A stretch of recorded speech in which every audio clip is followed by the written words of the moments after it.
السلام عليكم ورحمة الله وبركاته. جمعة مباركة على الجميع. رمضان كريم. كل سنة وانتم طيبين، ورمضان كريم عليكم وعلى الأسرة وعلى كل الشعب المصري وعلى كل الأمة الإسلامية. حابب أتكلم في نقطة مهمة أوي. نزول بالأعمار. لجنة الكورة لازم تنزل بالأعمار السنية وتجيب لعيبة كويسة في الصيف الجاي، وتعتمد على قطاع الناشئين اللي دمروا بدر حامد. خلص عليه تماما.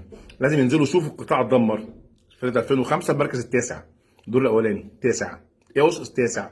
2007 تاسع، ده الدور الاولاني بيلعبوا جمهوريه. فده لازم نمشي. وانتوا خدتوا القرار، ما اعرفش، مش بقالكم شهرين واخدين القرار، مش عايز تمشوا لي، ما اعرفش. ويجيب حد ينجز، واداري ينجز، اداري ينجز وواحد ينجز. لانك انت القاعده اللي تحت عندك مليانه لعيبه كويسه، هو مخلص عليها. دي تجيب بقى وكيل معتمد محترم كده، تطلع لعيبه 2005 اعراض سنه وسنتين يرجعوا لك ايه، مستويين. زي ما اسامه فيصل كده، طلعته استوى وسبته. حمدي علاء سبته. في لعيبه جامده جدا طلعتها استوت وسبتها. لا، انا اجيب بقى الناس كده بتفهم، طلع اللعيبه دي اعراض ويرجعوا لي مستويين. دي اهم حاجه من اهم النقط يعني. ثالث حاجه، الملف ده من اخطر الملفات. الناس، الرموز او بعض الرموز الموجودين في النادي، في قطاع الناشئين وقطاع البراعم وجوه النادي. الناس دي يا جماعه تتمنع تخش ملاعب الكوره. الناس دي بتوع مصالح. الناس دي يحبوش نادي الزمالك، ما يحبوش غير نفسهم. طبعا مش كلهم. اللي ياخد الكلام عن نفسه ده هو عارف نفسه. واللي في واحد يسمعني ولا كأنه سمعه، نجم كبير ورمز كبير ولا كأنه سمعه، لانه فعلا بيحب نادي الزمالك وبيحترم تاريخه وبيحترم نادي الزمالك. فانا بوجه للناس اللي هي استفادت من نادي الزمالك.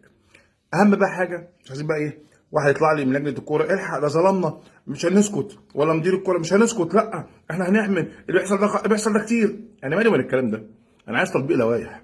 عايز اخد الملف، واحد يمسك ملف كده بيفهم في اللوائح يطبقها.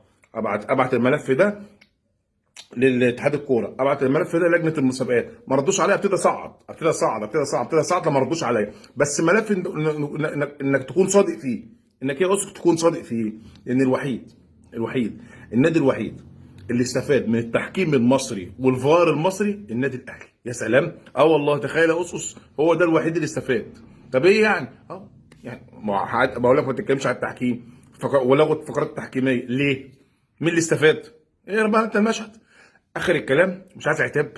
الحق ده ظلمنا، ولا حد مسؤول من نادي الزمالك ولا مجلس اداره ولا لجنه كوره ولا مدير كوره. مش هنسكت. احنا عايزين نطبق اللوائح، عايزين نستفاد ونطبق لوائح. مش عايزين جعجعه ونكتب ونطلع بفيديوهات لا، نطبق لوائح. نجيب واحد ناس بتفهم في الملف ده، الست شهور دول لغايه الصيف يتكلموا فيه ويتعاملوا معاه